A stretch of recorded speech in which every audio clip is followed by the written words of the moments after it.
అందరికీ నమస్కారం. అప్డేట్స్ కోసం వెంటనే మన ఛానల్‌ని సబ్స్క్రైబ్ చేసుకోండి. వీడియోస్ లైక్ చేయండి, ఫ్రెండ్స్ షేర్ చేయండి.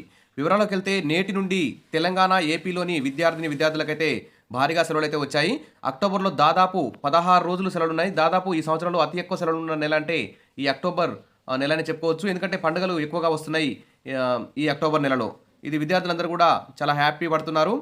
ఇక్కడ వివరాల్లోకెళ్తే ప్రభుత్వ, ప్రైవేట్ స్కూల్స్‌కి వరుస సెలవులైతే వచ్చాయి.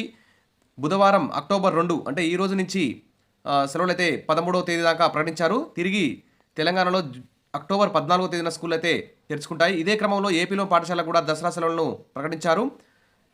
ఫస్ట్ అయితే అక్టోబర్ 4 నుంచి 13 వరకు సెలవులు ప్రకటించారు. ఉపాధ్యాయ సంఘాల నుంచి వచ్చిన విజ్ఞప్తుల మేరకు ఈ సెలవులను అక్టోబర్ 3 నుంచి 13 వరకు అయితే మార్చారు. 14వ తేదీన పాఠశాలలు అయితే తిరిగి తెరుచుకుంటాయి.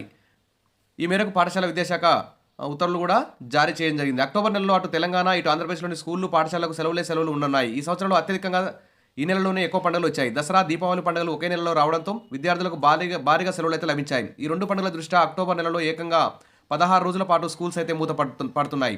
అక్టోబర్ 3 నుంచి 14 వరకు ఏపీలో దసరా సెలవులు ప్రకటించగా, తెలంగాణలో అయితే అక్టోబర్ 2 నుంచి 14 వరకు ఏకంగా 13 రోజులు దసరా సెలవులు ప్రకటించింది. తెలంగాణలో బతుకమ్మ సంబరాలు కూడా దసరా పండుగ ముందు ప్రారంభం కానున్నాయి. ఈ సంబరాలు మొత్తం 9 రోజులు ఉంటాయి. ఎంగిలి బతుకమ్మ పండుగ అక్టోబర్ 2న ఉండనుంది. ఆ రోజు ఎలాగో గాంధీ జయంతి కాబట్టి పాఠశాలకు ఆఫీషియల్ హాలిడే. అక్టోబర్ 31న దీపావళి పండుగ సందర్భంగా స్కూల్స్, కాలేజీలకు సెలవు ఉంటుంది. అక్టోబర్ 20, 27 తేదీల్లో ఆదివారాలు కూడా కలిపి ఏకంగా ఈ నెల దాదాపుగా 16 రోజులు విద్యార్థులకు సెలవులు వచ్చాయి. విద్యార్థులందరూ కూడా హ్యాపీగా ఉన్నారు.